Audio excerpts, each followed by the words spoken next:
Final Fantasy VII Rebirth is set to release very soon, and it is going to be a massive game, which is why I'm also not going to be talking about it alone. After this intro segment, I'm going to cut to a discussion that I had with Nishquik. He's a great friend of mine and a fellow content creator, and we just had a great discussion about everything Final Fantasy VII really, from the original to the compilation, the remake, and of course Rebirth. But while this is more of a casual podcasty lore discussion type of video, I also uploaded another video up on the channel already, which is more in the vein of my usual pre-release discussion videos. So there, it's just me, it's more scripted, and it's basically all of my thoughts in a shorter, tighter format, but I'm not gonna waste any more time on this intro segment. You can watch this video first, you can watch that video first, you can just watch one, or you can watch neither. It's up to you. So yeah, let's cut to the discussion.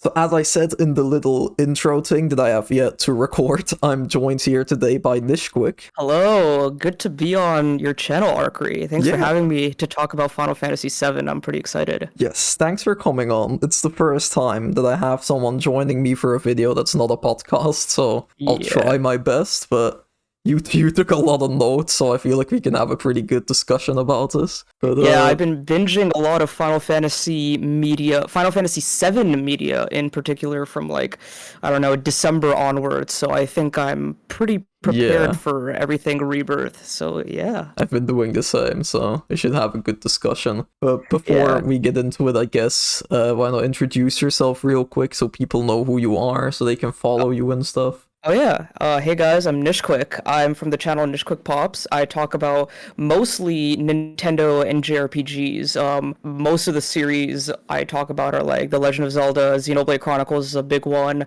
Persona. I'll be talking about a lot more Persona and Atlas stuff this year because of Reload and Metaphor Fantasio. But other than that, just video games I'm interested in, I'm playing. And Arkery has been on my channel a few times to talk about Persona and just general video game stuff, so yeah, check out my channel down below.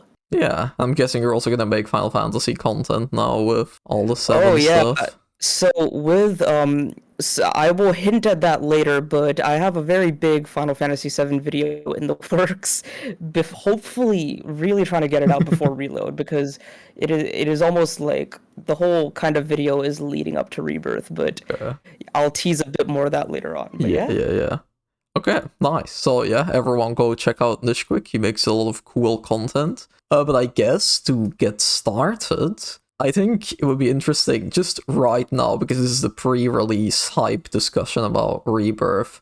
Where would you say that your excitement is at before we like get into everything else? One thing I'll say real quick, I beat the original like I think a day after New Year's Day of 2024, so like January 2nd or something, I beat the original. And then I was like, wait, like all this stuff in Remake makes a lot more sense, and that's when I got really hyped for Rebirth. I started to rewatch all the trailers and I was like, oh my god, all these places, we're going back to all these places from the original, it's so cool.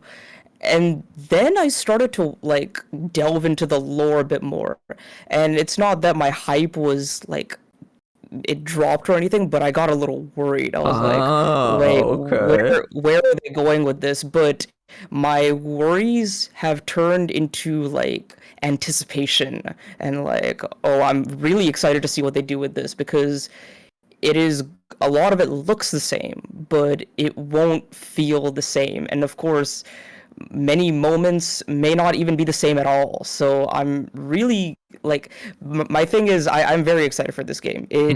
In terms of like the best action RPGs I played within that specific subgenre, I think this will be very high up there.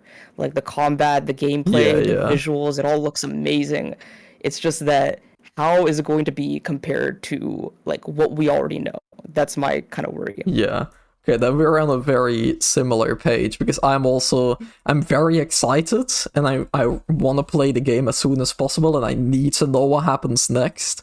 But part of me is also a bit like, what are they doing? So I'm a bit like, I'm optimistic, but I'm cautiously optimistic. But that doesn't take away from my excitement.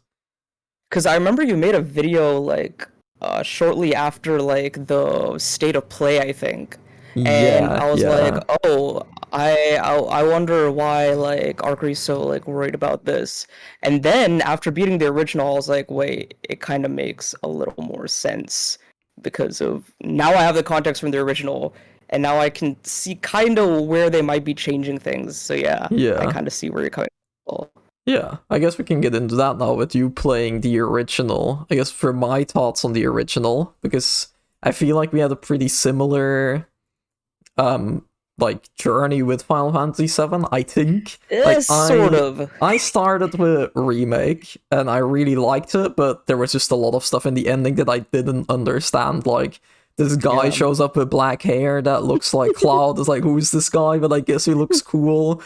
But like Yeah. I liked it enough to make me like check out the original because I did really like the characters in the story and I wanted to see where it was going. And then the Oh yeah. original became one of my favorite games of all time. And now recently I did replay Remake, and Mhm. yeah, there's a lot. But I guess that's how I got into it, by playing Yeah. Remake and then the OG. I don't know how it was with you. With me, it is sort of similar, but also vastly different because this is sort of a tease for my video. It's basically titled, like, Learning to Love Final Fantasy VII After 3 Failed Attempts. And the 3 failed attempts came before playing Remake. And it was either because I just couldn't get into the game, or I made some mistake that soft locked me, or whatever. So I at least got to like around, I almost got to Rocket Town, I'll say that. Oh, that's pretty Yeah, decently that's far. fairly far, but I also like was just kind of I was rushing through the game and I wasn't like taking my time with it. And then I Okay. played Remake, I enjoyed it. I was like, "Oh, all this Midgar stuff. I remember this. I remember Don Corneo and this guy and that guy. I remember the mayor of Midgar and all that stuff." But then, yeah, like you, I got to the end and Sephiroth was doing all this stuff and everyone was like, "Oh my God, this is so cool." And I'm like, what? Like, I don't understand. Like, why is Sephiroth here right now? Is Sephiroth not supposed to be like Hmm. in the end of the game? Why are we fighting him now? Who is Zack? Like, I know who Zack is because I saw the Crisis Core trailers, but I was like, why is Zack here? Like, is I also kind of had the context that Zack was dead as well, so I was like, why are they doing this, and why is everyone getting flashbacks and flash forwards Hmm. to like the end of the game from what I know? Because I also looked up like a story synopsis and like a story recap, and I was like, oh, so the end of the game ends like this with like Red 13 and Yeah, them like the running up to post-credit the scene. yeah, and then I was like, wait, why did they see that? And like, what was I was very confused. And even the Okay. whisper stuff, I was like, these whispers just come out of random places, and I don't know what they're doing. I was so confused about the whispers. And now, after playing the original from beginning to the end, and going back and seeing that the whispers were trying to like keep everything intact, and them being like, no, we want to like do our own thing. And I'm like, whoa, this is very, very bold. Because now I'm even like going back and hearing of like the quote unquote loyalists who are like, no, why are they doing this? It's so in the face that Yeah. like the whispers are like some symbolic of like how we want the original to be. And I'm like, it's a very bold decision that like the devs are doing, but I just hope it pays off. Yeah, that's what Yeah. I have as well. Like you did know more about the original than me then when playing it, because I went into Remake like completely blind because I got Yeah. into RPGs in general pretty late, I'd say. So when I Hmm. picked up the Remake, I was just like, oh, I've heard that Final Fantasy VII is good, but I didn't know anything. Like, I remember that I was playing Remake and I joined VC with a friend and he was like, oh, isn't that Aerith? It's the girl that dies. Everyone know that she dies. And I was like, And what? you're She like, what? dies? What? No. Yeah. Like, I knew And nothing it's about the yeah. game when I played Remake.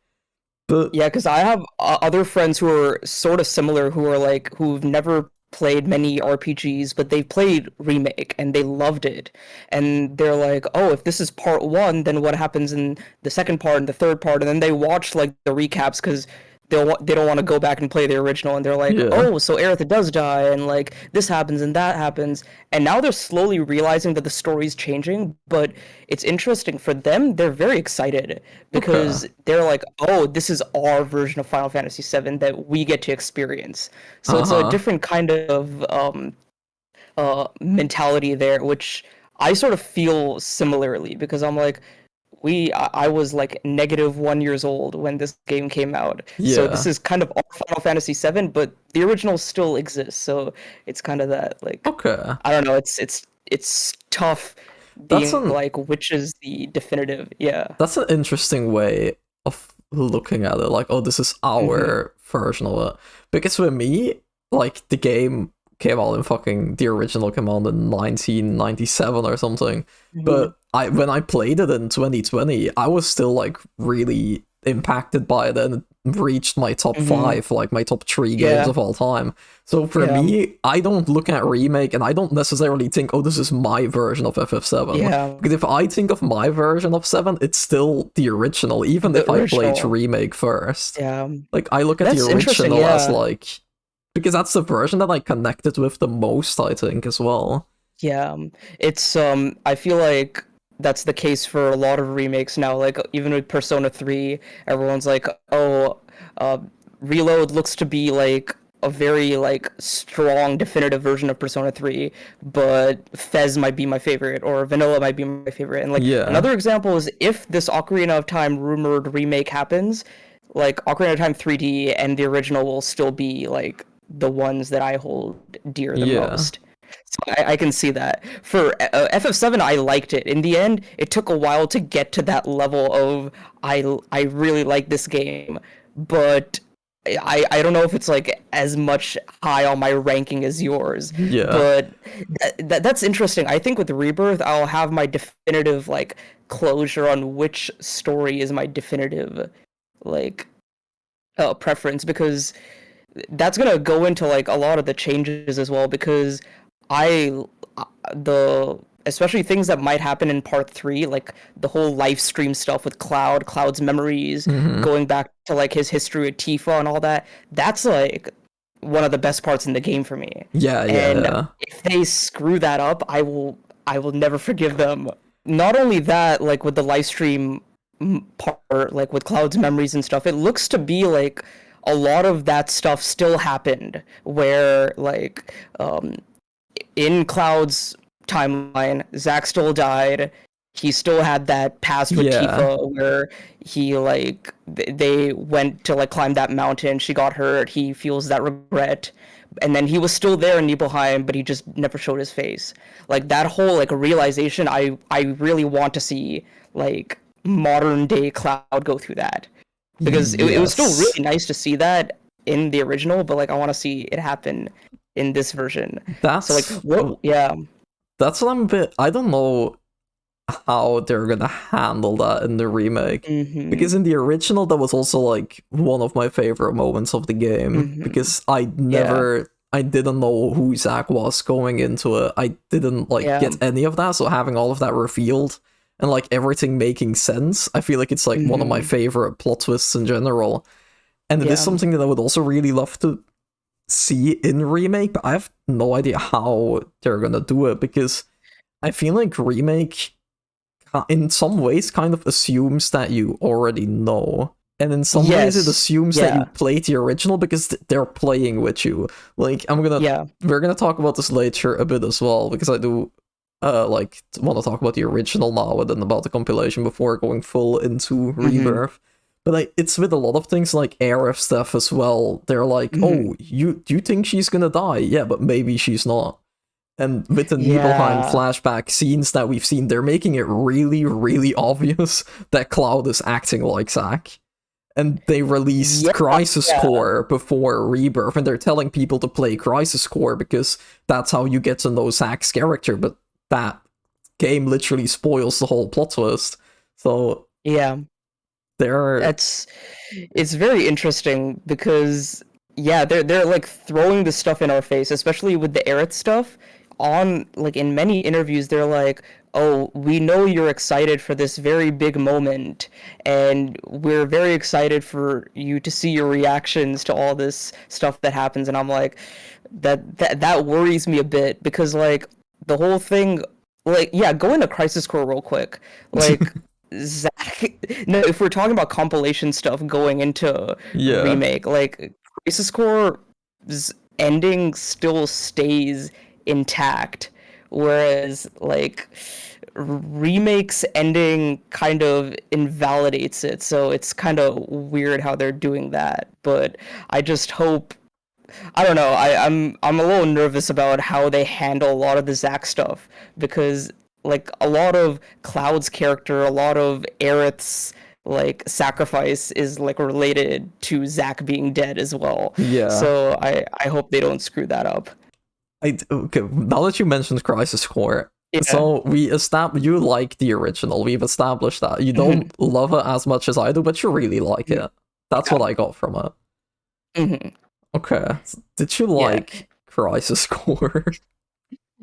I really enjoyed Crisis Core in the like beginning sections of it.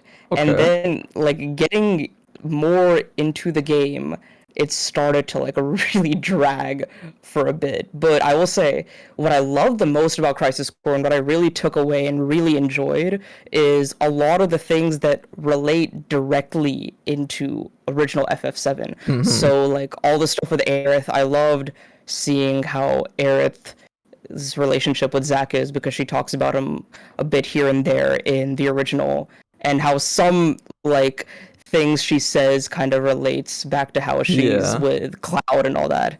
And then the Tifa stuff and the Nibelheim stuff was very cool.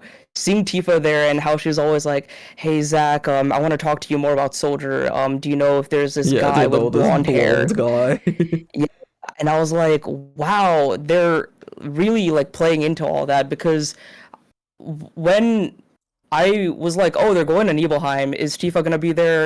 Are they gonna like go the full direction of like doing all this stuff? And they did until I loved the whole Nibelheim stuff. I loved everything with Sephiroth, with hmm Jenova, with Cloud, and freaking Genesis shows up in the middle of that, and I'm like, you're not supposed to be here. Yeah. And that also like throws me off. Like you were saying earlier with compilation stuff, is like how canon is Crisis Core if Genesis is now there in Nibelheim when he wasn't originally there, but is that going to be canonized in Remake and Yeah. Rebirth now? Yeah. That's so confusing. But long story short, Crisis Core was cool. I liked seeing the stuff that led to the OG7. Genesis was interesting at the beginning, but then he got really silly. I think I wrote a note here saying Genesis was great initially, but got really annoying. And another thing was Hollander sucked. I think Hollander was just like a wannabe Hojo, and I was Yeah. like, yeah, you're not as cool as Yeah. Hojo. I'm sorry. Though, like, Angeal was cool. I liked Angeal as like a mentor to Zack. Otherwise, Hollander and Genesis are just I meh. think I have kind of the same feelings as you. My both things are just more extreme, I would say. Where you're like, hmm oh, Angel is okay, Hollander sucks, and Genesis is a bit annoying. I fucking hate all of them. But I do really, really like the Aerith and the Cloud stuff and some of the Yeah, Sephiroth stuff. Like, but I yeah, feel like Crisis Core just focuses on the wrong stuff. Like, I don't know yeah. why, because Seven, the lore of Seven in general, with Genova, the Ancients, Cloud and Zack's history, Sephiroth's turn. I feel like all of that is already pretty complicated lore. Like, it's not hmm confusing, but it's like pretty in depth and there's enough there. But for some Yeah. reason, Crisis Core was like, we can't just like tell a character story. We have to add on this like 10 layers of lore, and there's not just Project S, but there's hmm Project G, and Yeah. Genesis is there, and there are more angels, and the Buster Sword wasn't Zack's, but it was Angeal's, and like Yeah. I feel like I don't get the point of a lot of it. Like, because Yeah. if you look at other compilation stuff, like there's the novel On the Way to a Smile, that hmm novel is like a sequel to the original, but it's just it's a collection of short stories, and they're all really character focused. Like Interesting. Barrett's story is just about he's this guy with a gun for an arm, but he doesn't have to fight anymore. So because the war is over, so what does he do now? Like how does he, who his whole personality was fighting against Shinra, how does he live in the world without Shinra? And that's Barrett's chapter, and I thought that was really interesting. Same thing with like Vincent being this immortal guy. He was like also like just wandering around. He's like, I don't have a purpose anymore, but then he like finds friendship in Red 13 because Red 13 is also like a character that can get really old. So there were just these small chapters that were all focused on a character, and I was expecting something like that with Crisis Core. I was expecting like, okay, we're gonna really explore Zack and this relationship with Cloud and this relationship with Sephiroth and Aerith, but instead they were just like, oh, here's Genesis. And Genesis does not do anything. Like, I didn't mind him at he first just pulls either. out his copy of Loveless and quotes all the lines from there. And I agree. I think I had the same opinion. If Crisis Core focused on the things that I liked, which led into 7, like Aerith, like Cloud. Like, I was expecting Cloud to be there from the very beginning. That's when, like, I thought one of those, like, soldier guys, I was like, oh my god, he's gonna take off his mask and it's gonna be Cloud. But it like wasn't. the last turn of the game. Yeah, I was happy to see Cloud because he was like, oh yeah, I'm just a kid from Nibelheim, and I was like, this is really cool. I hope he like continues to be part of the story. But it was just Modelheim and Nibelheim, and that was it. Yes, he was in 2 missions, and it just felt very rushed. Even the Sephiroth stuff, it felt very rushed because Sephiroth is there, he helps you out in some stuff, and then he's like, oh yeah, by the way, we're going to Nibelheim, and I was like, oh really? Okay. And I like that you brought up those short stories because a lot of like expanding on already existing stories, if you add like unnecessary lore and backstories, it just gets like overinflated. Yeah, but if you exactly. focus on the characters, that is the best because you want to know more about the characters. You want to know more about like the things that you like about that specific universe. Because I like the lore, but they don't have to keep adding onto it. Yeah, and I think from the looks of it and from what I heard you talk about, I think that's a problem that Dirge of Cerberus does as well, which I hate to bring it up because I know you hate it. It's just, but yeah. Dirge is such a weird thing because it's like you said, it does the same as Crisis Core. The whole compilation just builds this plot around the original game, and it acts like it's part of the original game. And like at any point, they're like trying to... It's like you said, when Genesis shows up in Nibelheim, it's just like the original cuts to black for like 5 seconds. So Crisis Core is like, oh, in those 5 seconds, Genesis showed up. And he's the reason that Sephiroth turned evil, because he told Sephiroth to research Trinova. And it's like, that's not needed. Why is he there? Yeah, exactly. Yeah. And... yeah, it was all, like, unnecessary, because I was like, oh, I had this idea of how the whole, like, Nibelheim section happens. I had this whole idea of how Zack and Cloud arrive in Midgar and how Zack dies. And now it's all, like, riddled with, like, Loveless Genesis quotes. stuff and all this, like, all these, other like random unnecessary things. But one thing I did like is I liked Angeal. I like how the Buster Sword is originally his, and it's like a symbol of like that soldier honor that he gives to Zack, and then Zack gives it to Cloud, and he was like a mentor figure. So like him still being around till the end in that Angeal like dog angel form was still nice because he like gave that final letter from Aerith. That was still good, but yeah, what were you saying about Angeal? I like the idea of Angeal, but I don't think they did a very good job with him. Yeah, I feel like he's very connected to what's his face, Hollander. Because, I don't know. Because a lot of things that Angeal says, it sounds like it's like nothing is really like, there's no depth to anything. Angeal is just like, oh, you want to be a hero? You need honor and you need dreams. and that's it. Yeah. Like, it's like math. 1 plus 1 is 2, just like honor plus dreams equals 0. And that's like, every time he shows up, he's just like, Zach, you need honor and dreams. And then he walks away. And it's like, Yeah. there's a lot of really dumb stuff with Angeal, but I do I like his concept that you have this character who was a mentor figure to Zack, and he kind of like lost his honor along the way, but he still wanted to pass it on to his like his trainee, I guess. I don't know what to call it. So I like parts of Angeal, but I feel like they kind of just messed them up.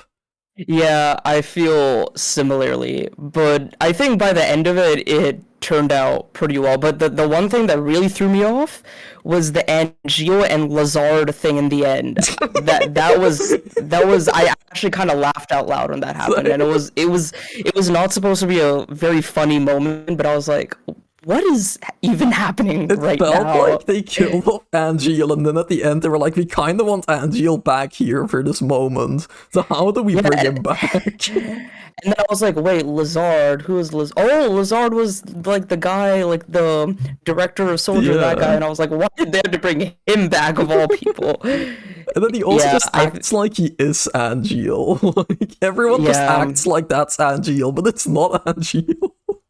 And like, I think even some of the Turks are really cool in Crisis Core because you get to see a different side. I do like the Turks, I like them. So Song was cool to see Song, and Rude and Reno, you don't see much of them, but I did enjoy what we got of Cisne, even though she was very, very enigmatic. I think it is, what is her like end game? She basically stays in Gongaga, right? She never shows up again after Crisis Core. I guess she just stays there. Yeah. I'm just wondering, like, if they bring back a lot of these characters, like they're bringing back Dirge characters, what if we do possibly see her in Gongaga and Rebirth if we go to Gongaga? I feel like we will see Cisne again.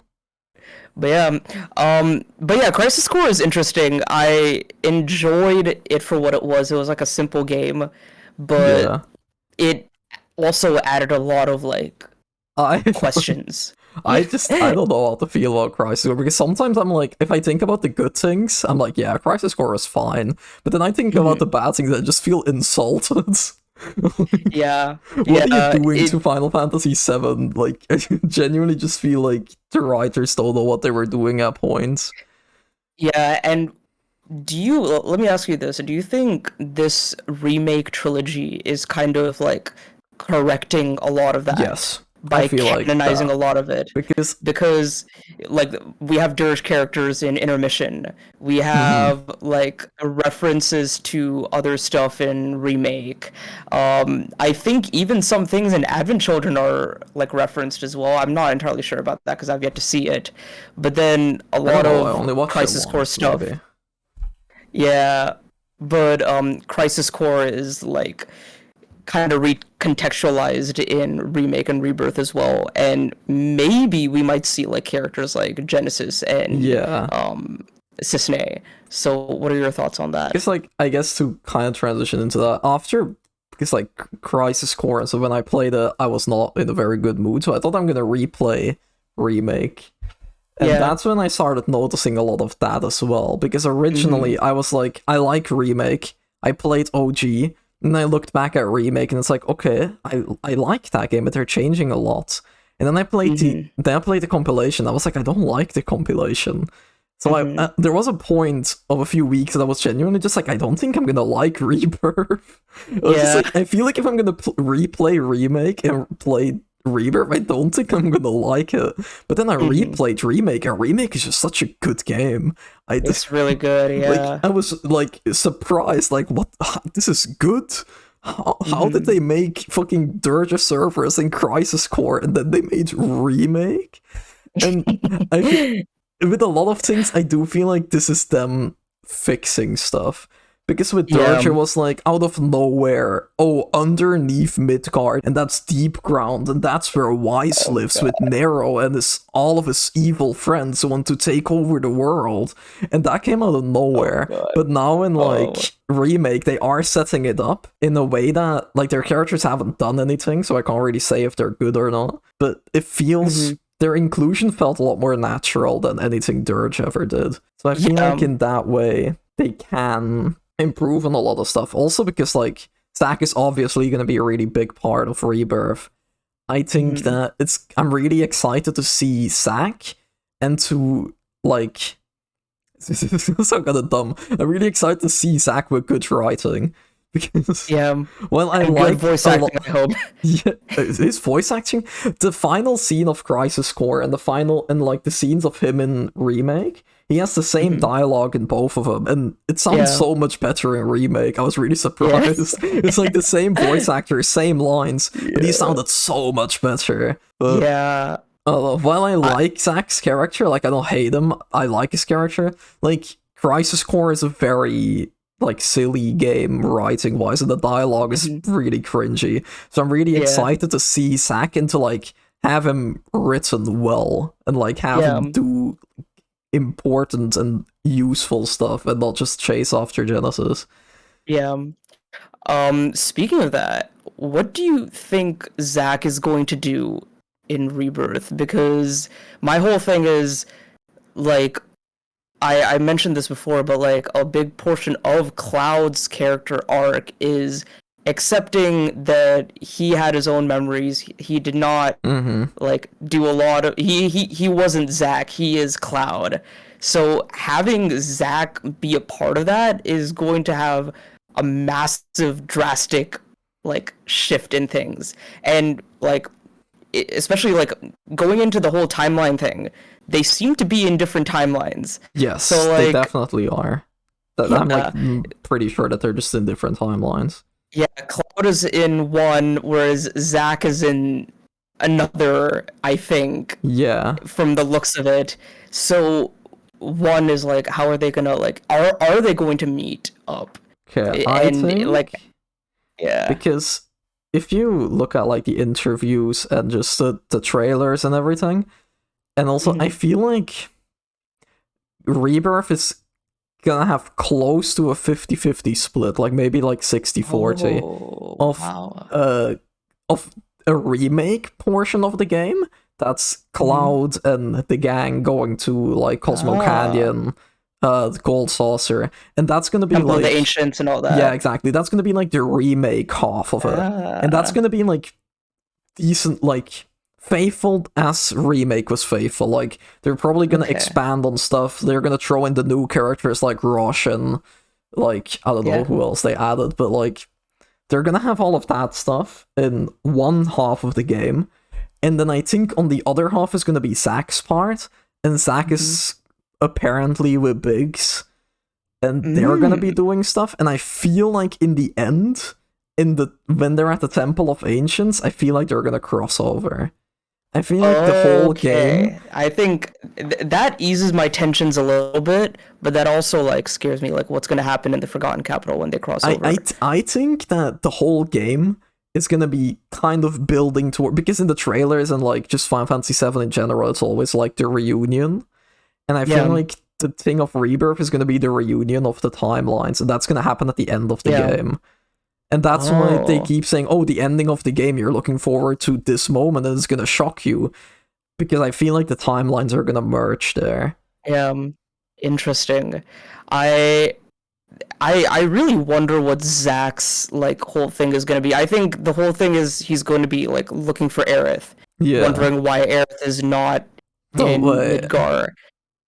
He's with Aerith though in the trailers. In Zack? Yes, if there's a trailer of, because in the trailers you have like the scenes of the trailers where like everyone is dead, like Tifa, or like unconscious or dead, like Tifa and Barret and everything. And then there's a scene as well of Zack in Aerith's house, and Aerith is like sleeping on the bed, and Zack is there with Cloud, but like Cloud is still in a coma. Oh, So wow. I think what I think it's gonna be is like Zack is probably gonna try to find the way to wake up Aerith or something. Interesting. And I feel Interesting. like Cloud's side isn't gonna be very faithful, but there are gonna be these hints at a timeline reunion, and Cloud and stuff won't understand it, and we won't understand it, but then maybe we'll switch to Zack and it'll like parallel what Cloud is doing, but it'll make like things a bit more clearer. I feel Oh, okay. that's like I might be completely wrong because it's of course all speculation, but that's how I would imagine Rebirth right now. Because Yeah. like one part is very faithful and one part is like weird, crazy timeline stuff. I like that kind of split though, because I want to see a lot of the remake stuff. Like I want to see how Gold Saucer is like. Yeah, I want to see exactly. how Mount Corel is like. That's one part I'm very excited for. Corel is gonna be a very, very That like is gonna be very emotional, like important moment for Barrett and everyone else. So I yeah. want to see that. I want to see the biggest thing is I don't think we've even seen this in the trailer is how the Temple of the Ancients looks like. I don't think we've seen anything about that. True. I mean, we've seen that one The, shot of Aerith praying, yeah, but that's in the that's it. capital though. I think that's like City of Oh, the true, Ancients. true, true, Yeah, true. I want to see like how the actual temple looks like. If those like tiny like ancient people are gonna be there, and like that whole clock structure. Like Yeah. I want to see a lot of that recreated, but also like I think it's gonna be a good, I wouldn't say compromise, but like if they want to add a lot of this new stuff, I think the split between Cloud's gang and Zack's gang is gonna be a good idea Yeah. to like Because kind of merge these things together. I feel But like yeah. a lot of people want that. And that's what I mean, of course we can all be completely wrong, but I feel like Mhm. people still want this to be a remake. Yeah. Because everyone loves the original. Like there's a reason that they're remaking it. Everyone loves Final Fantasy VII. So I feel like if they just go completely in a different direction and like not have any of the OG stuff going down, and it's just crazy timeline stuff with Zack being there and Genesis shows up and Dirge of Cerberus is there and Angeal is there and like it's all crazy, I don't think people are gonna like it that much. Yeah, That's I why I feel think like there's gonna they be need that to have some like split. solid direction with this and not like throw references in like randomly. Like I know you said like Deep Ground was like I think they were very carefully put in and it was a lot more natural, Mm-hmm. but Yeah. especially to someone who has the background of Dirge of Cerberus, it must have felt like a pretty random like WTF moment. Like where did these guys come from? It was implemented naturally in intermission. I wasn't like, oh, hmm what the fuck are these guys doing there? That was more because I just don't like them and because I don't like Dirge of Cerberus. I was like, why do they Yeah. have to be? They're not good characters. Like, they're just Yeah. not. They're the most generic, we want to destroy the world characters that have been created. Mhm. So it's like, we don't need those characters here. But at the same Yeah. time, I feel like they can kind of fix them as well. Like, they can make them more interesting. And they're Yeah, already doing a I better job at that just by their introduction. Like, they're already a lot more intriguing in this game than in Dirge, even though they've had like 5 minutes of screen time. yeah. So I think a lot of Final Fantasy VII Remake, it is like it's a very literal kind of remake in the sense that Yeah. like it is remaking more than just Final Fantasy VII, but like going across to like all the other properties as well. But that can like either end up very messy or it can end up very Yeah. like Exactly. smooth.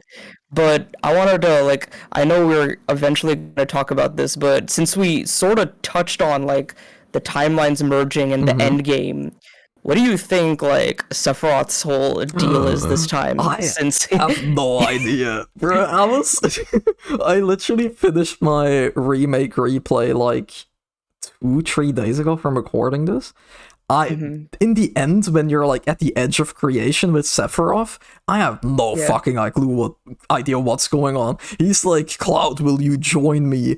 I will not let you end. I will not let this world end. He was like, we need to Yeah. join forces. I was like, what the fuck are you talking about? It was a very Darth Vader moment there. I have no But idea what Sephiroth is doing. I I feel like I don't know. There's some stuff he says to Cloud in the end. I was like, why? Mhm. Why would original Sephiroth do that? Like he So just wanted to do you fucking think just. he's gonna still bring down Meteor in the same way? Yeah, I feel like he kind of has to.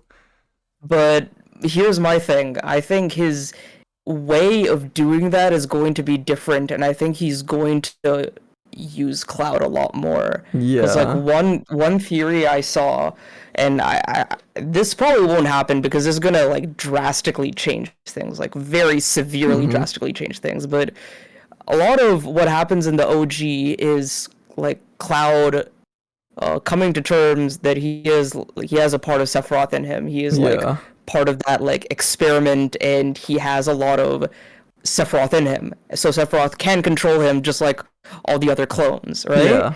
So I think that Sephiroth is gonna really double down on the fact that he can do that, and he's gonna have some like severe mind control stuff in Rebirth. Yeah. And one thing someone said is that two outcomes that I think could potentially happen. One is like you know how in the originally Sephiroth mind controls Cloud and he almost kills Aerith. Yeah. What Yeah. if Yeah.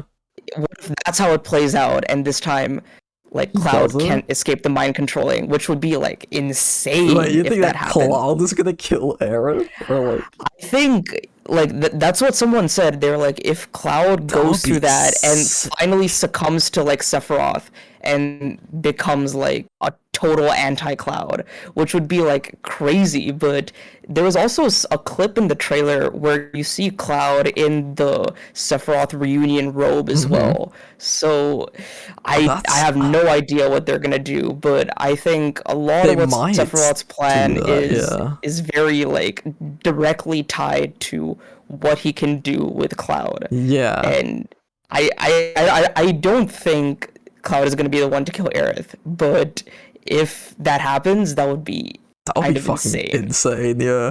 But I do Yeah. think the original handles Sephiroth in a very mysterious way. Like, you don't even see him until you, like, leave Midgar and stuff. So Hmm. he's, like, pretty... He's, like, there as a presence, but he's not really there as, like, an active threat to you for a Yeah. You large don't part of even the see him game. in the building when he kills the president and all, right? Yeah. Like, it's just, like, a presence there. Mhm. And I Yeah. really like that they did that in the original, and I also like that they're changing that now, because everyone knows Sephiroth by now. Like, Sephiroth is this fucking one of the most iconic gaming characters, so they Mhm. can't do the whole mystery thing again. So I do like that in Remake he's a lot more present. Because when I made that video on, like, I'm worried about FF7 Remake or whatever, I had a lot of comments being like, oh, I fucking hate it because Sephiroth is too present, he shouldn't be this present. But I feel like if you're gonna make Final Fantasy VII in 2020, you kind of have to. Because Yeah. he's that big of a character, you can't really have Final Fantasy VII without him anymore. You know, even some of the developer interviews were saying like throughout your time in this game, you will see a lot more of Sephiroth. Mm-hmm. So that is gonna be very interesting how That's exciting, yeah. how he will interact with the party throughout the game. Because I'm still assuming that the real Sephiroth is still in the northern cave, still encased in like the life stream, Yeah, he should still be. waiting to be given the black materia and all that. So they have the freedom to have all these Sephiroth clones come out whenever to like play Yeah, tricks on the exactly. party and stuff. And if they do that, I want them to do it purposefully and to like have some like little bits of story of what Sephiroth is planning, what he wants to do, how he wants to use Cloud and all this. Yeah. And I think they can do that very well, especially with how this game is going to be structured in like an open world setting. So Else, that's exciting. it's interesting as well. Like, this is probably the most popular theory. The thing that everyone thinks it is a sequel to the original. What do you think about that? That sort of confuses me. Okay, But I think in the way that Sephiroth and Aerith know the events of the original game, that in itself makes it a sequel. I yeah, think. exactly. Yeah, yeah. I feel like But, what I yeah. because you do notice it a lot when my I can't fucking talk. I noticed that when I replayed the game as well, there are a lot of scenes that it does feel like the original already happened. in a lot of ways. And it's really Sephiroth somehow through the live stream or whatever going back to either just back in time, or he found another timeline and he's trying to change this timeline to make it so that he wins in the end. Yeah, something like that.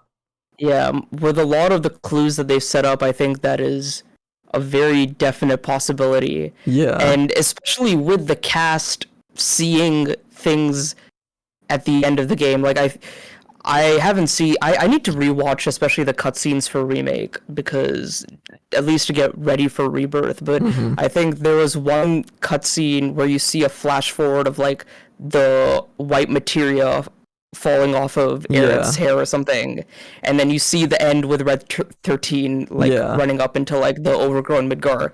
So in this reality, the original either happened or will happen or is like encased in history somewhere. So I think with the knowledge of what Sephiroth has of that, I think his endgame will be very different. But we also did see that he still kind of wants to bring down the meteor in Remake. Yeah. So like, I really don't know what Sephiroth's deal is. Like, he's definitely still the bad guy. Some people think that he's gonna become a good guy. I don't think that. No. He's definitely still the antagonist, and he'll be the final enemy. But I don't really know what his goal is. My biggest question is like, why did we see Cloud in that reunion robe in that trailer? And like, is that going to play into what Sephiroth wants to do to him? That might also just be like a vision that Cloud has at some point, and it's like nothing major, and they're just using it in the trailer to be like, ooh. Yeah. That's probably just a Cloud vision as well. You're probably right, but a lot of the marketing for this game is very interesting with how they're trying to mislead you. Yes. So I think there's going to be a lot of surprises with how things play out in the game. Part of me kind of likes that marketing strategy. Yeah. Part of me really hates it, but another part of me is like, I don't know what's going on, and the fact that every single interview like contradicts itself is just like, sure. It's good because I don't have like super high it's not that you don't have super high expectations, but you don't like make substantial theories with what you have, because you're like, oh, there's so many like different possibilities here. I'll just go into the game expecting like whatever, and I'll get something really interesting out of it. I feel like the expectations are more there just because it's FF7, and like not really from what people are expecting plot-wise, because I have no idea what to expect. But I mentioned like the whole possibility of Cloud being totally brainwashed and like killing Aerith or something. Do you think something like that will happen, or do you think Aerith will survive, or do you think Sephiroth will kill Aerith, or like the Whispers will be the ones to do it? Because the Whispers we need to talk about the Whispers as well. Yeah, like the Whispers are supposedly. I thought we killed the Whispers in Remake. Yeah, but they're confirmed to be back. We see them in trailers, and they also talked about them being back. I don't know why they're back, because we defeated them. Oh, that's what you were talking about earlier as well, with like the cutscenes doing the flash forward thing to the ending. That happens during the Whisper boss fight. Like every time that you defeat a phase of the Whispers, there's like this string of energy that hits Cloud in the head, and then you like he flashes forward to like him fighting Sephiroth at the end of the game, or him fighting, or like the scene of Red 13 running, like they're seeing the ending of the game. And then Aerith says, like, if we don't defeat the Whispers here, this is the future that awaits us. And then they destroy the Whispers. But I don't get that part. Because you would think that Aerith, I mean, she sees that she dies, but she should also see that it's a good ending in the end. So I don't know why she's so against the ending that she sees, unless this is an alternate version of the original, and we've just seen like snippets of it, but actually it's like a bad ending, and they're trying to... Maybe Holy doesn't come to save like the planet at the end or something like that. Do you think that Aerith will still die at the end of Rebirth? I firmly believe that she has to. Yeah, I genuinely, think so if too. Rebirth ends and Aerith is alive, the next 4 years is gonna be me not knowing what to think of Rebirth. Because I feel Yeah, like, it's a very important part of Final Fantasy VII. yeah. Like, And it's not just, oh, character die, shock value. Like, some people say, oh, Tifa is gonna die instead, but that's not how this works. Like, if someone, like, yeah. Aerith has to die, because that's, like, that enables them to win in the end. So if Mhm. Aerith doesn't die, I have no idea what I'm gonna think of that game. And Yeah. I feel like she's gonna die, though. I think, yeah, I think she has to, because the whole reason for her death is to summon Holy to stop Yeah, Sephiroth from exactly. getting the black materia and all that. So it is sort of imperative, and if she doesn't die, and if Zack and Aerith are in the party for part 3, it'll be a basically completely different Yeah. game with a completely different story. That's what I also think, because what I said earlier of how I think the game is going to be with like the split, Hmm. if it comes together at the end of Rebirth, I don't know what part 3 is going to look like, because then Yeah. Zack is going to be in the party, you would Yeah. assume. But I also feel like something tells me that Square Enix really, really wants there to be a fight of Zack and Cloud teaming up against Sephiroth. I feel Oh, that like would be so cool. Nomura and like everyone at Square Enix is like, this is the coolest thing ever. We need to make it happen, and I feel like it I would be will. so I down. feel like that's the final battle, and I would also be down. But at the same time, I'm scared of how what are we gonna do to get to that point? Like, Yeah. how much of the original story are we gonna ignore or skip over or change just to get to cool battle in the end? And even like with the end of Rebirth, like, is that going to happen at the end of Rebirth, or is it going to happen like way later into part 3? Because in the Yeah, end of Rebirth, like right after Aerith is killed, you fight like a Genova Genova monster. again. Yeah, Yeah, so is that gonna happen exactly? Because the final boss of Remake was Sephiroth. the original Sephiroth, supposedly. So is that gonna happen, or are we gonna fight like mind controlled Cloud, or like it's Oh, what the there's a lot of fuck? questions up That'll in be the air. sick. Like Yeah. imagine if Cloud fucking kills Aerith and then Zack Oh walks God. in, and then the final Yeah. battle is you play a Zack against Cloud.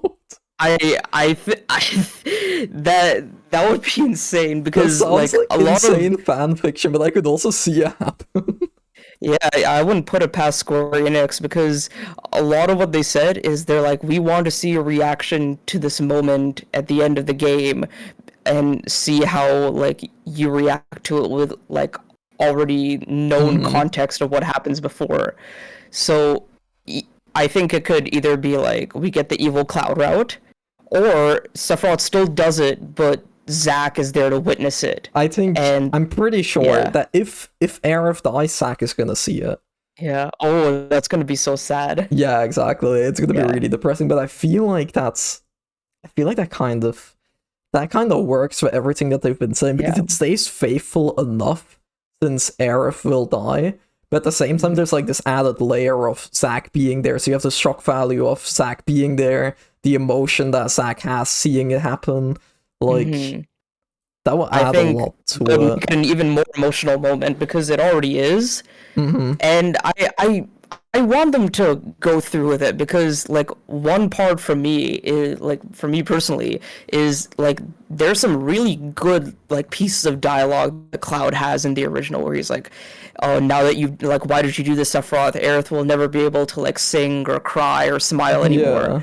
Yeah. And like if she survives, like we're not gonna get that like emotional Cloud moment. And like we got a lot of good Cloud moments in Remake, but like I want to see him like really open Yeah, up more in exactly. Rebirth.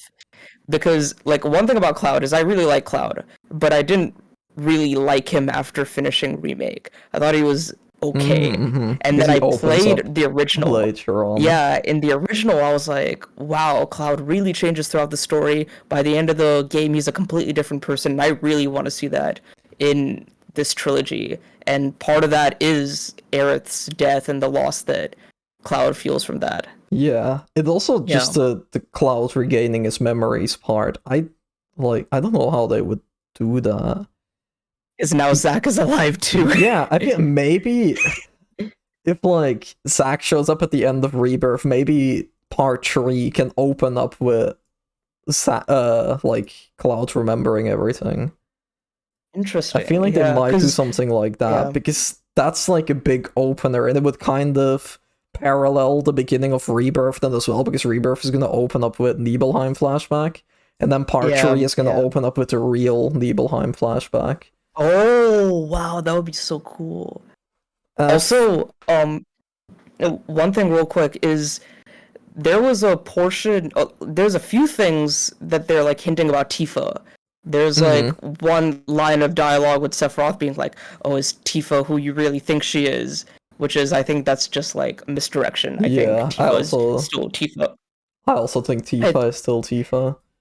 Yeah, but then another thing is that there seems to be a moment where like Tifa falls into the live stream in one of the newest trailers. Yeah. So like that doesn't happen until like part 3, like Medial, right? Yeah, but the weapons also show up in Rebirth, but the weapons shouldn't show up until the meteor is summoned. But they did change that they're changing the order of a lot of stuff, because Wutai isn't going to be in Rebirth. They confirmed that. So okay, but that's like they keep saying as well, like, oh, it's still a remake trilogy, so part 3 is also going to be faithful as well. Like the Wutai story is just going to happen in part 3 instead of part 2. But that way, like 2 or like Rebirth can't converge too much from the original then. You would think. Yeah. It's just really confusing. Because like why are the weapons showing up in the first place then? If Meteor isn't there, if like Sephiroth hasn't gotten the black materia yet, why did the weapons show up? The reason could be is because there might be like a fractured timeline or something. Yeah, but or maybe they're like the weapons dormant, have to do with that. and you find them while they're still dormant or something. Yeah, possibly. So that is a very interesting like observation I noticed. And like if they go into the live stream in this game with the whole like realization and acceptance arc of Cloud happen in this game instead of in Rebirth or in part 3. Really strange if that happens in this game. Yeah, I feel like it can't. Yeah, I don't know how it would feel very rushed. Do it in this game. Yeah, exactly. I feel like that's like one of the biggest moments of part 3. Then I have no idea how they managed to do it in this game, but at the same time, I don't know. Regardless, what were you saying? Yeah, no, regardless, I think this will be faithful in the sense that like a lot of iconic moments will be redone with very different context. But I think a lot of the massive changes are going to only happen like way later into the story. Yeah, but I think so as well. That's what I hope as well. But the thing is, like, if they happen later in the story, do you mean later in Rebirth or later in the story, as in part 3 only? Later in Rebirth. Because then, if we have it like that, that's also what I think. I think like Rebirth is still going to be pretty faithful. But if the changes start happening and if it really starts diverging near the end, then what the fuck is part 3 going to be? Exactly. Like, if characters survive in part 3, is it even going to be Final Fantasy VII anymore? Yeah, exactly. And if like the ending of Rebirth is vastly different from the original, is it even going to be the same Final Fantasy VII? Yeah. That is my biggest worry with this. Plus, like what we talked about earlier, if they add like shenanigans from Crisis Core, if Genesis comes back to team up with Sephiroth, they are gonna show up. I'm 100% sure. And this, you also mentioned this in the beginning, and I said that we were gonna talk about it later. Crisis Core is confirmed to not be canon. But I think the way that I'm taking that statement, like they literally said Crisis Core is not canon, the way that I'm taking that is that it's partly canon. In the way that Angeal exists and he was a mentor to Zack, And Genesis exists, and he is a Type G created by Hollander, and he was friends with Angel and Sephiroth. Like, the very basic concepts will be canon, but I feel like they know that Crisis Core wasn't that good. So I feel like they're kind of gonna change things around. And by saying that it's not canon, they can easily implement Genesis and have him have good reasoning and have him be a good character without it contradicting Crisis Core.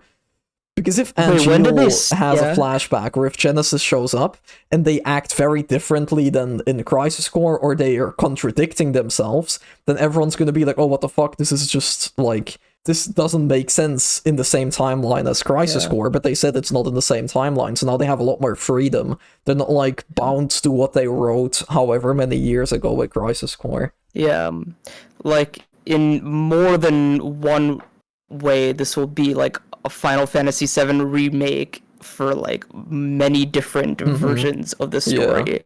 Yeah, but wait, when did they say that Crisis Core isn't canon? They said Was that a recent thing, or I think they said it a while ago, but they said it again recently. Game Informer did like I don't know if it was like 20 or 30 like rapid fire questions, and someone just asked, "Is Crisis Core canon?" And he was like, "No, it's not in this timeline." Oh, that was the thing they did with Hamaguchi, right? Yeah.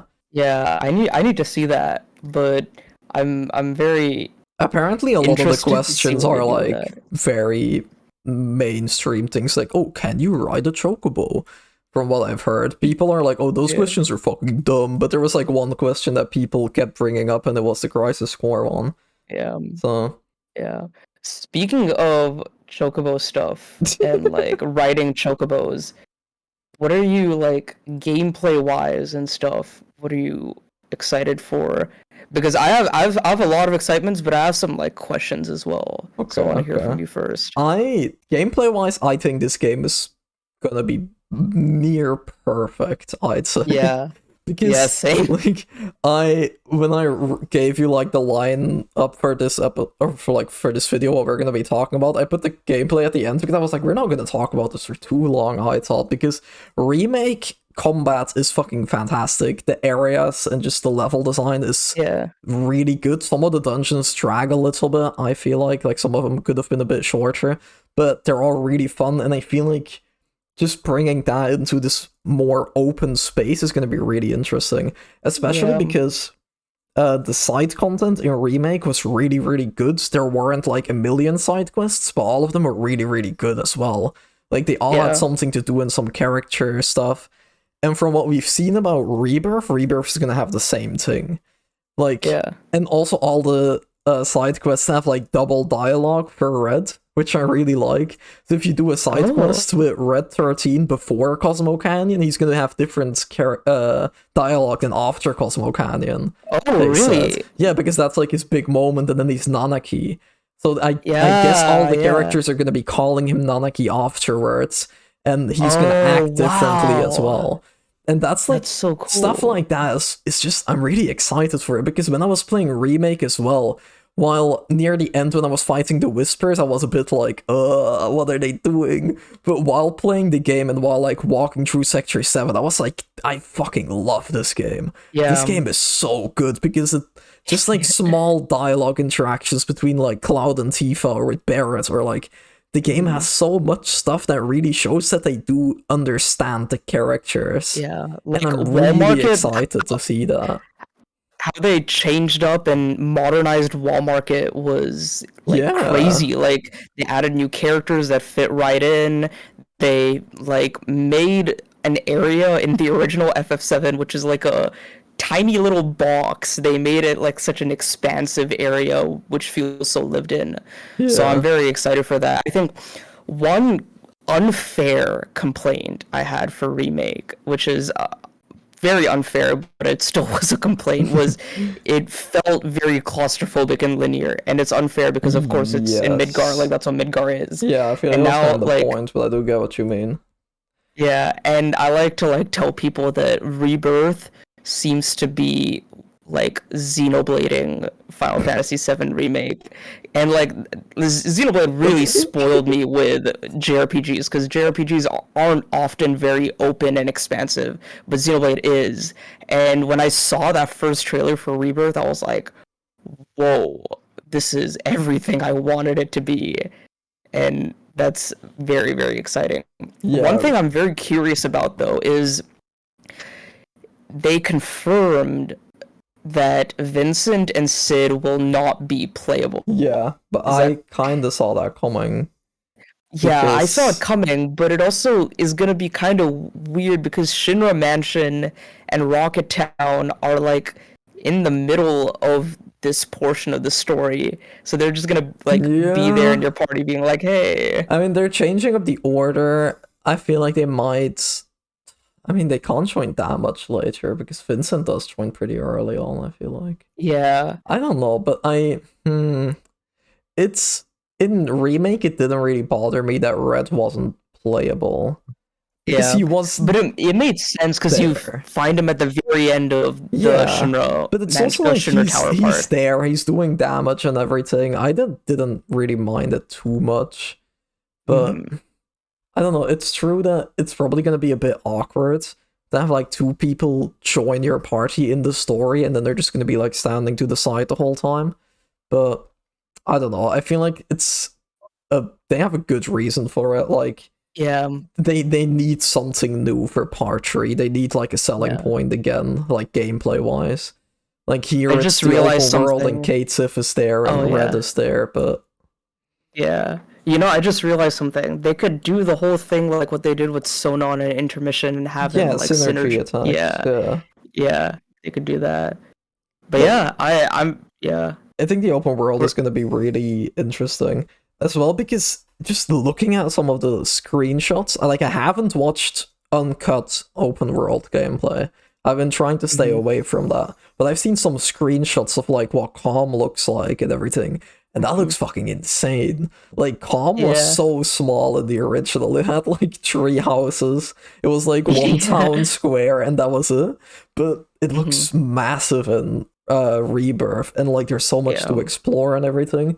And I'm really excited to like walk from place to place and like see Cosmo Canyon in the distance and like get closer to it, enter it like all seamlessly. I think it's gonna be really cool.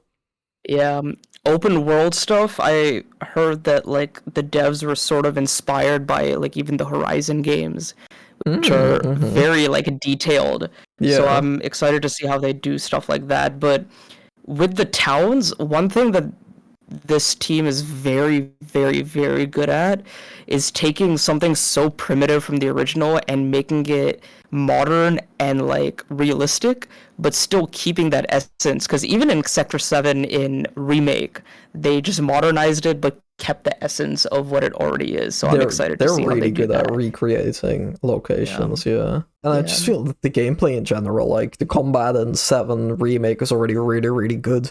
From what I've seen, they kept the basics, but they just added like more synergy attacks, probably more movesets. You have Kate Sif, now you have Red 13. I feel like the combat is also just gonna be big improvement. Oh, yeah. Now that I mentioned Kate Sif, what do you think of Kate Sif? Kate Sif is interesting. Yeah, I think he's a very strange. I like him, but I think he's a very strange character.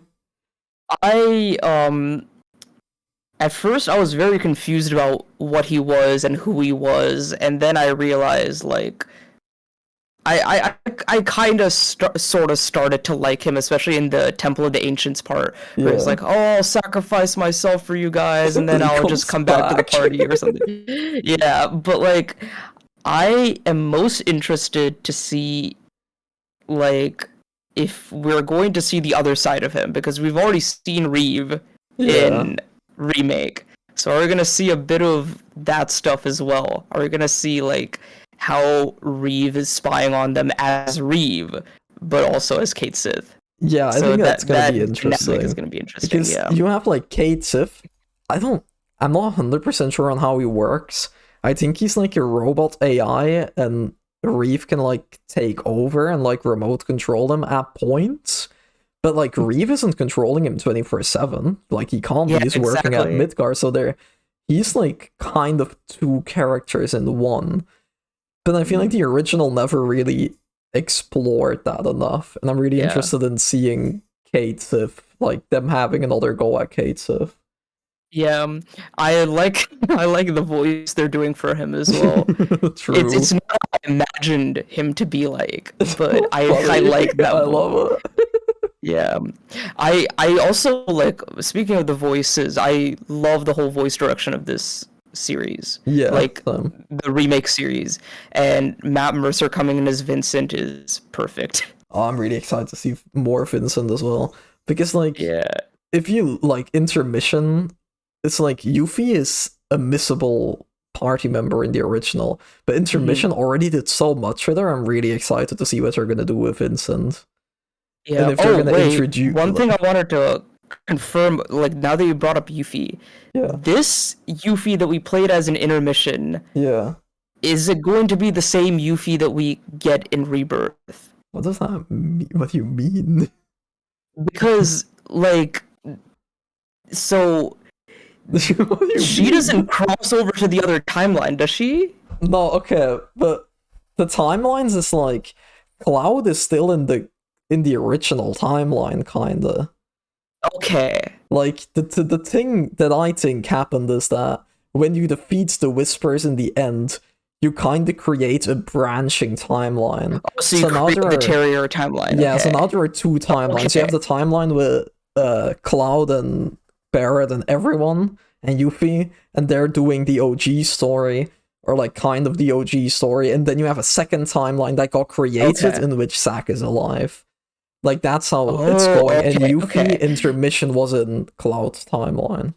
You know where this is all gonna be explained and where this is all gonna make more sense is in Cosmo Canyon. Yeah, with that's Red 13's grandfather is gonna explain all of this. And like in the temple as well and stuff. Yeah, I feel like I think in it'll be Cosmo a lot Canyon they're more. gonna hint a lot at it, but I don't think we're gonna get like the big explanation there. Yeah, but yeah, I'm very excited to see how a lot of the like returning cast is going to be like, especially Sid. One thing about Sid is I wasn't a fan of him in the original that much, so I'm very interested to see, especially Sid, and especially how the Rocket Town arc goes, because Rocket Town was like a very strange arc. I and I want to liked see how. Rocket Town, but I feel like Sid was a bit underutilized. He's kind of just the guy that flies your ship. Yeah, Sid is interesting, and we only saw like a very slight bit of him in one of the trailers. So I'm curious to see how he's like in Rebirth. I think that's everything then. Let me see. I feel like I talked think about I touched on everything on my compilation, notes. we talked about timelines, gameplay, general story. Oh yeah, one thing I have in my notes, which I want to say real quick, is I'm fine with it being 3 parts since it can flesh out this story and expand on areas that weren't expanded on before. But I hope that's what they do. I hope, yeah. Yeah, because I did write that down as in like the topic list. What do you think of the 3 parts?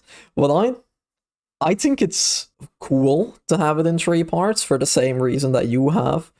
But I'm also wondering, what do you think of, because it being in 3 parts, like, yeah, it can be bigger, they can explore more stuff, like, make Midgar more in depth and everything. But what do you think about, like, them releasing it? Because it's being in 3 parts has the big downside of we have 4 years between every part. Yeah. So, I don't know, what does that, like, affect how you view the remake, kinda?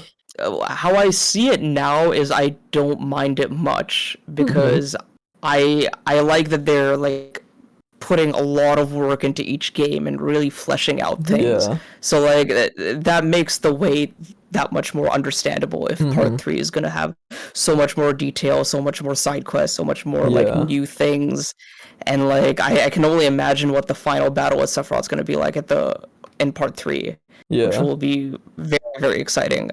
But it also, like, initially, like, thinking about if I was like a fan going into the original Final Fantasy VII Remake, and being like, oh, we're gonna get like the whole like True. a Final Fantasy VII remake, and then realizing, oh, it's just Midgar. Oh, it'll be in 3 parts. Oh, it's not gonna have the same story. I can Yeah. see some of that kind of hesitation there, but I think a lot of the worries will be settled or heightened by the end of Rebirth. So I Yes. guess we'll see. That's what I have as well. I think it's really cool for a lot of reasons, most of them you mentioned.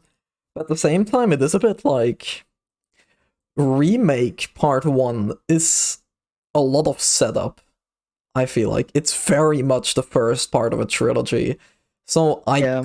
I'm not really sure what to ultimately think of Remake yet. Like Remake is a fantastic game, but right now it's like I'd like if number ratings I'd give it a 9, but if the trilogy completes and I like everything, Remake would go up to a 10. But if Yeah, the yeah. trilogy completes and I'm like, I don't like this new direction, then I'm gonna look back at Remake, a game that I now really enjoy, and then be like, oh, all of this setup and all of these questions, I Yeah. don't like the It didn't answers to them. So yeah, it didn't fulfill a lot of yeah, the exactly. expectations. So Yeah. I hope that Rebirth is also gonna answer a lot of questions already, and it's gonna make me already decide on I like this or I don't, because right now I'm just like, I really, really like it, but they're doing something so extremely risky that at any Yeah. point they could fail and like mess it all up. So, and Yeah. I really hope that, because that's how I feel right now. I'm excited, but part of that excitement is I just want to know if it's gonna be good or not. Yeah. And I hope that after Because Rebirth I don't have that anymore, because I don't want to have another 4 years of like, well, I guess it was good, but I don't fucking know yet. yeah, because Square is known to have some slightly complicated narratives in some of their Yeah. games. So I hope they don't make this overly, increasingly, unnecessarily complicated, Yeah. because they know that a lot of people are excited for this. They know a lot of people love this.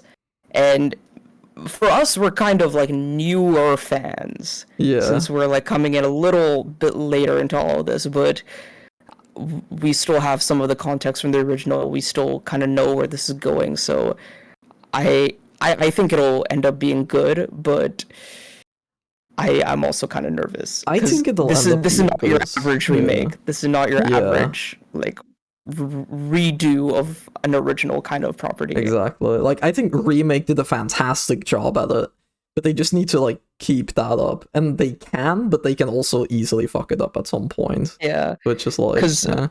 I was watching another like discussion of people talking about this, and they were like, Remake was the best game ever until the end where they had all these changes. Yeah. And even in hindsight, I was like, even with me knowing that they're changing a lot of this, I still enjoyed Remake, and I am still looking forward to what they're doing. I just hope they stick the landing. Yeah, Yeah. exactly. Like Yeah. Remake and just this entire trilogy could easily become like one of my favorite things of all Yeah. time. But at the same time, it could also easily become one of my least favorite things if they mess Yeah. it up. Like even if I love the first part, it's kind of like I guess with the Star Wars sequel movies. Like everyone Yeah. liked The Force Awakens Yeah, because it I was did good, too. Yeah. but But who now, cares about Force Awakens now because the other movies were shit. yeah, looking back at it, like that doesn't change the fact that I enjoyed the movie the first time I watched it. But looking back at it, I'm like, dang, all this setup is not Exactly. fulfilled. Yeah, And that's and what I'm scared of happening with Remake Trilogy, but I feel like it'll be fine. Just because Remake yeah, was that good. There's no way they're yeah. gonna fuck it up. With a lot of remakes, think and I also hope that the developers know the gravity of the original Yeah. product. Like Persona 3, they seem to know how important the original was.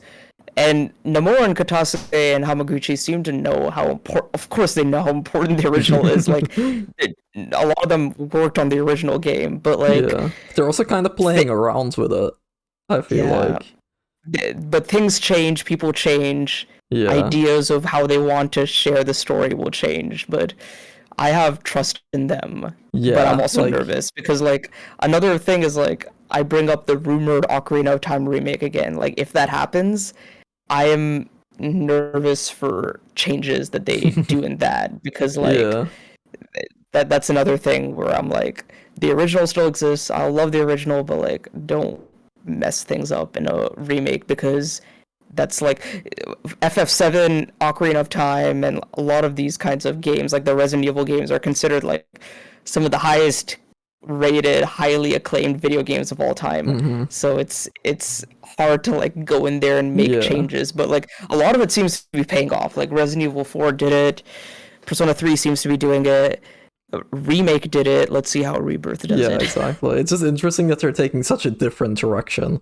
Because Yeah. like Resident Evil was they changed stuff, but it was a faithful remake. Dead Space was faithful, Persona 3 is gonna be faithful. Remake trilogy is like it's faithful, but also Zack is alive, and Genesis is probably there, and Sephiroth is there, and he's talking to Cloud since the first 5 minutes, so it's like Yeah. I don't Aerith may or know, may man. not die. Yeah, We'll see. exactly. Like But, we're not yeah. going into like Persona 3 Reload being like, oh, I wonder if this is gonna happen. I wonder if this character will die or survive. Like because we Yeah. know it's gonna be faithful. While with Rebirth, we don't know what's gonna happen, Yeah. which is interesting. But I think you're right. Like, if they don't stick the landing with Rebirth, like, I hope they do, but if, like, hypothetically, if they don't, and for part 3, if they don't, we could potentially look back at Remake and Rebirth not very fondly. Yeah, exactly. Which I hope doesn't happen, but That's just the thing that I'm scared of right now. But yeah. we'll see how it is. The game is not too far out anymore. It's gonna be. It's such a massive event, kinda, to be finding out what they're doing with Final Fantasy VII. I think this has a very high chance of being, like, of not even, like, of course, Game of the Year contender, but, like, this could, like, be a, like, one of the highest, like, most popular, most highest rated games exactly. of this I year think as just well. most noteworthy, most important, because I feel like it's gonna be pretty divisive probably. So I don't know if I would say like I don't know, because you have a lot of people who are like, oh, this is too not faithful enough.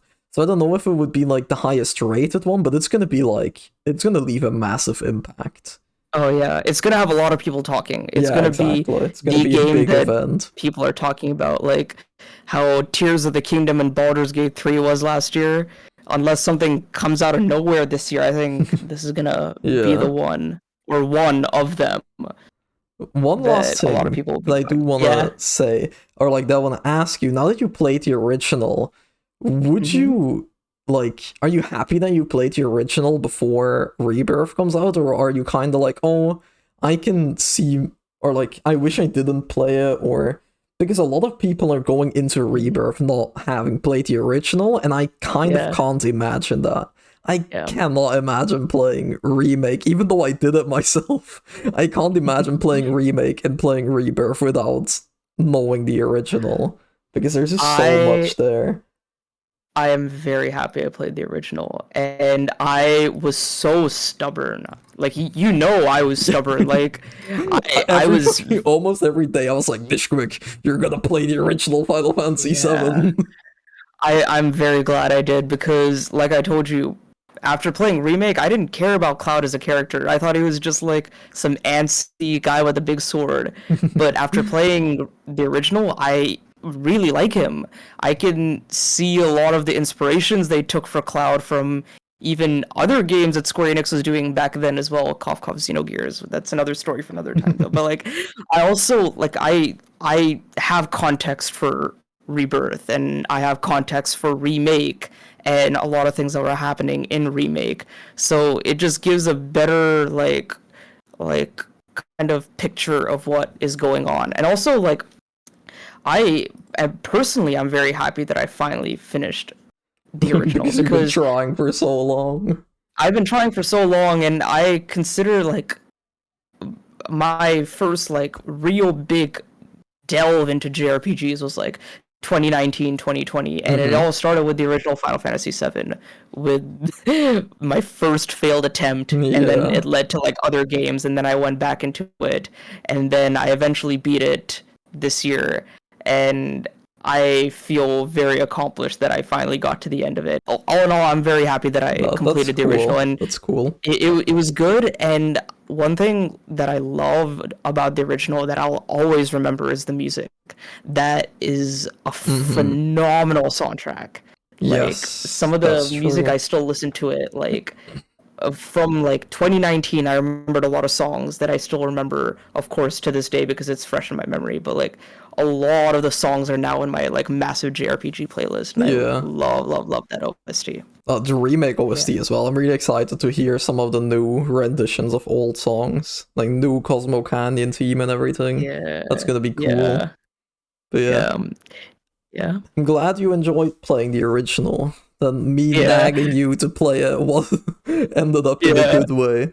But I think you know what's funny is I think like our two favorite retro games, like mine and yours, have like sort of parallels. Like Ocarina of Time is my number 1, FF7 is your like top 5. It's in your top 5. We both played it, but it's like different experiences for both of us, but we still saw them through till the end, you know? Yeah, we both enjoyed them, but yeah, but yeah, I loved it. I'm glad I experienced it, and I have a very long video talking about it. Yeah, which will come out eventually. For that video. But yeah, I think that was everything that we could talk about. So I guess we can wrap it up. But I think that was everything. Yes, thanks for coming on, man. It was nice having you yeah, here. It was fun. Thank you for having me. It's awesome to be on your channel for the first time. Yeah. That's it. I'll have all of your links in the description and everything so people can find you.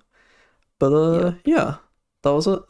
Thank you all for watching or listening. Thanks again, Nishquik, for coming on. Be sure to let me know in the comments what you think of Final Fantasy VII Rebirth, or what you think of this video as well, as it is very different from my usual pre-release discussions. Again, if you're interested in a more scripted version of my thoughts that might be a little bit more in-depth for some aspects, be sure to check out that video. But that's it. Thanks again. Be sure to subscribe, leave a like. I really appreciate all the support. But I hope you enjoyed the video, and hopefully I'll see you all again soon.